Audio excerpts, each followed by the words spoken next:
everybody, welcome back. And if you're new to the channel, I'm Matthew Mark Nichols, M&M in Alaska. I'm a teacher, writer, actor, adventurer, and probably a lot of other names that people have called me over the years. But right now I'm a teacher, M&M in Alaska. I'm in my classroom today, and I can't believe it, but it has been a month since I posted my last video.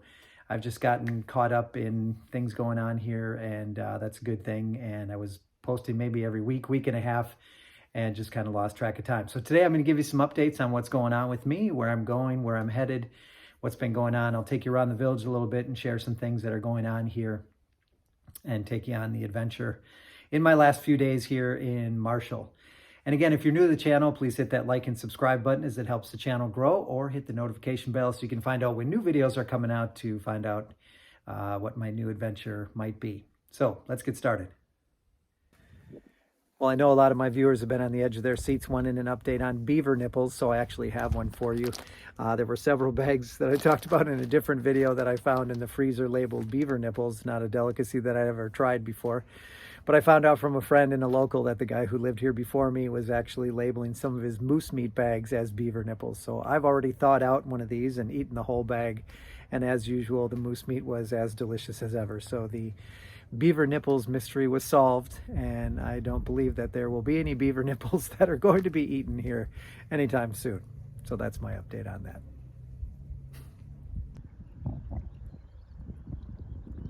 All right, so here one of our big developments is that you can see there's ice on the river. This is actually a tributary of the Yukon River that comes through here, but it's a big part of the river, and the ice has been there for a long time now, and everybody's excited because of this.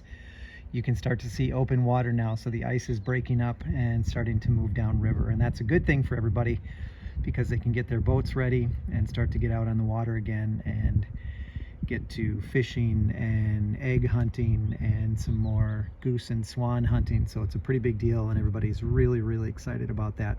And it's pretty cool when you can see the ice break off and move down. And there have even been stories, now I've never seen one, but there have been stories of moose that'll hop on a sheet of ice, get stuck, and you see a moose floating down the river. I have yet to see that, but it's a true thing and actually does happen sometimes. So the breaking of the ice, big deal. We were all hoping we were going to get a chance to see it before we had a chance to go. Finally, a beautiful day to sit out on our deck in the sun, in my muck boots, coming to you from Marshall, Alaska.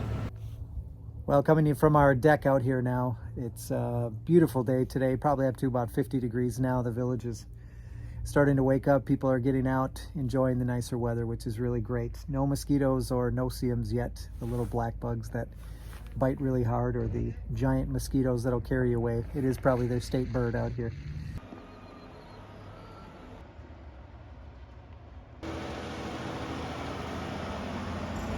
So I'm hanging out here now outside of my apartment. It's a beautiful day today. We've had some really nice weather lately, probably about 45 degrees today, not too bad. Had my hat on a little bit earlier because my bald head loses a lot of heat. And you're probably going to hear a lot of trucks going by here. As I'll show you, there's a new company that has come into town for the summer who are blowing gravel out of the mountain nearby here and making some new roads. And then they put that on barges and send it on down the river. So that's some big activity. And those trucks will be going 7 days a week, probably 18 or 19 hours a day with all the sunlight they have up here. And that'll be their gig for the summer. So it's a big production here in Marshall during the summers. Overall, it's been a really good 3 months here. I got here February 4th. I was sick for a day, as I showed you in a previous video, but recovered from that and didn't miss any more days after that, and ended up being a really good semester. I'm not gonna lie, the first month or so was pretty tough when you move into a new situation in a classroom with 7th and 8th graders who are a different breed on this planet. Good kids, but a tough age group for anyone who's taught adolescents or young teenagers before. It's a tough group, and especially when they had a teacher who they really loved and had to leave 2/3 through the year. So I had to spend some time getting to know them and winning them over, but it ended up being a really nice end of the semester, and did some great bonding with the kids, and we've got a really nice end of the school year. So I'm very happy about that. Looking forward to next year. I guess I did okay enough to get hired back, so I'll be back here next year in 7th and 8th grade for another year. And then we'll see where we're at. And it may be a time when I retire for a third time and head back to Costa Rica, which I'd really like to do because for obvious reasons, my family and my future is down there. My fiance Carlita is waiting very patiently for me to come back, and I'm excited to get back down there. So we'll go through the summer here in Alaska, one more year teaching, possibly another year of work in the summer, and then head back to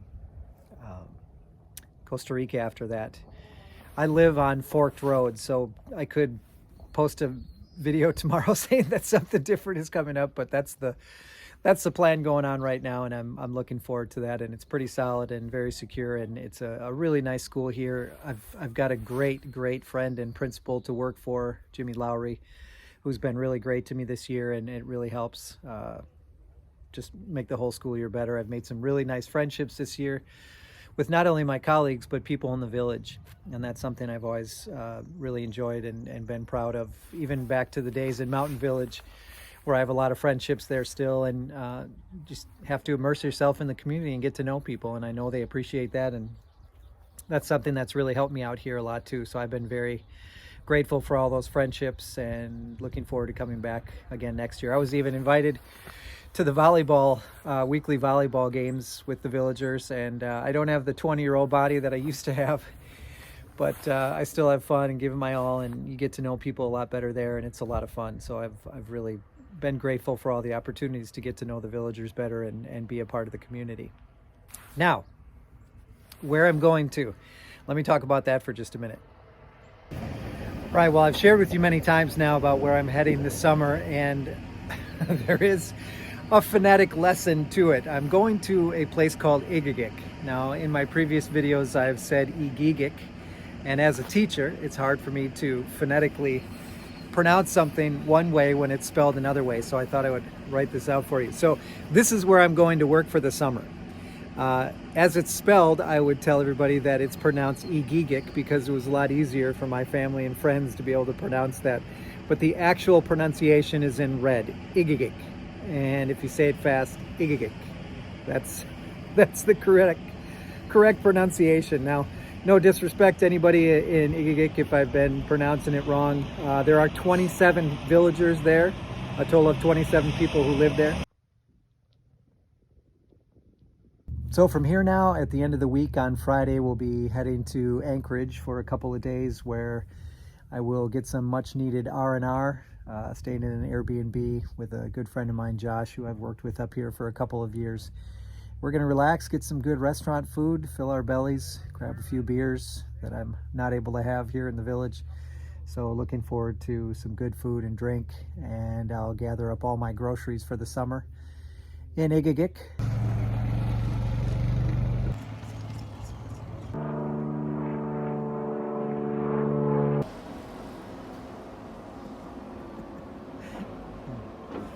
Hard to make videos sometimes when you got a lot of background things going on, but you bob and you weave. We also had our graduations this week, so we had 3 high schoolers who graduated and went through ceremonies. We were very proud of them, and they were very excited to finally take the walk and make their way into the next stage of their life. And also we had our kindergarten graduates who were equally as adorable and happy to be moving on to 1st grade for the first time. So those 2 ceremonies went on this week. The villagers all came out to cheer them on, and it was really nice ceremony.